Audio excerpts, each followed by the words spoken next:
Indudablemente interesante el proyecto de ley que debatimos sobre las organizaciones de la sociedad civil en primer debate.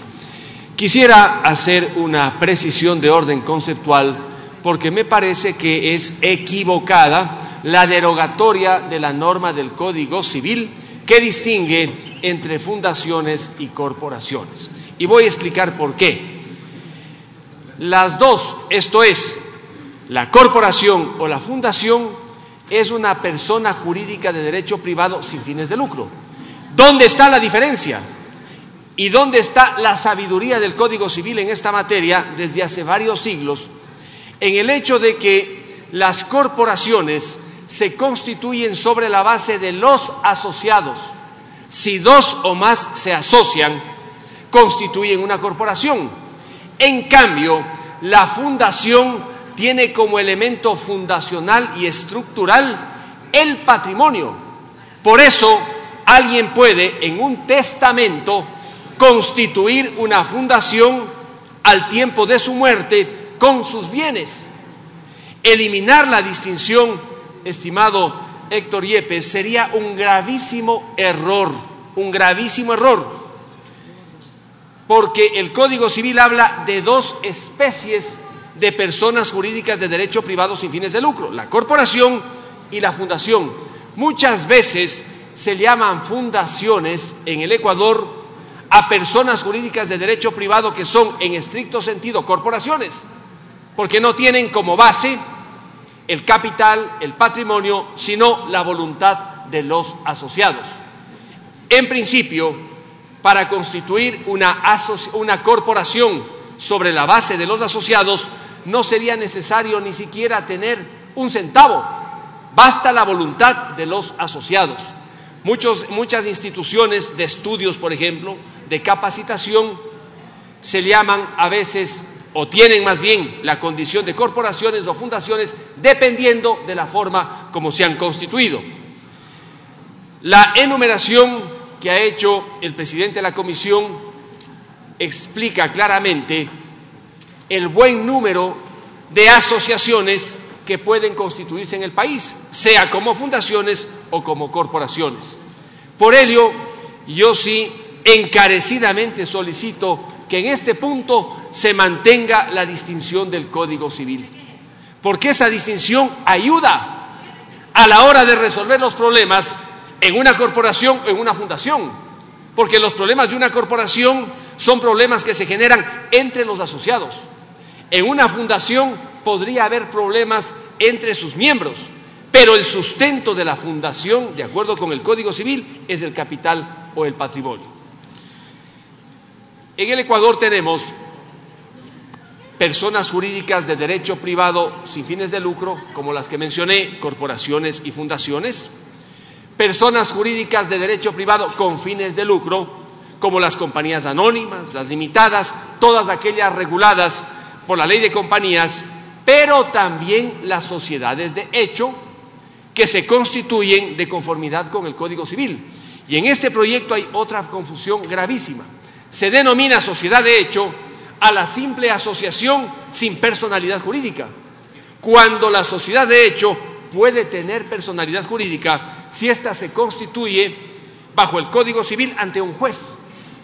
Consecuentemente, debería denominarse de otra manera a estos grupos que se constituirían sin necesidad de formar una persona jurídica. No se les llame sociedades de hecho, sino simplemente sociedades ni siquiera civiles, de alguna otra manera, porque la confusión puede llevarnos a desconocer la existencia de personas jurídicas de derecho privado con fines de lucro, que no son compañías sujetas a la ley de compañías, pero sí son personas jurídicas sujetas al Código Civil. Con estas precisiones, indudablemente, el proyecto debe ir hacia donde ha mencionado con muy buen criterio Héctor. Esto es, a liberar a las actuales corporaciones o fundaciones del control, la intervención desde el Estado ecuatoriano.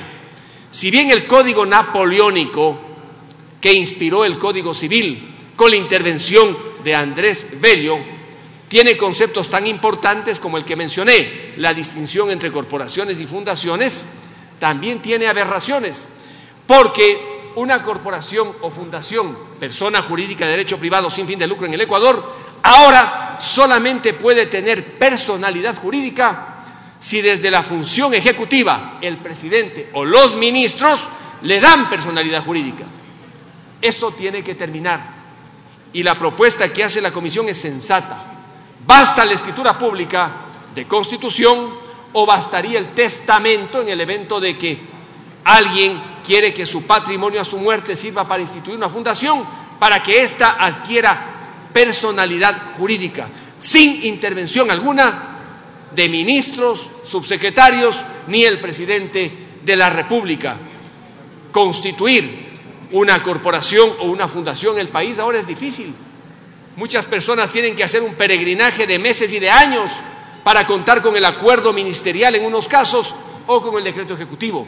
Pero el problema más grave es que el actual Código Civil le da poderes de intervención a la autoridad y puede, de manera casi discrecional, el ministro, el presidente de la República, intervenir en fundaciones o asociaciones. La propuesta que se hace en el proyecto es correcta, no puede haber intervención alguna. Sin embargo, se le da algunas competencias al Consejo de Participación Ciudadana y Transitorio.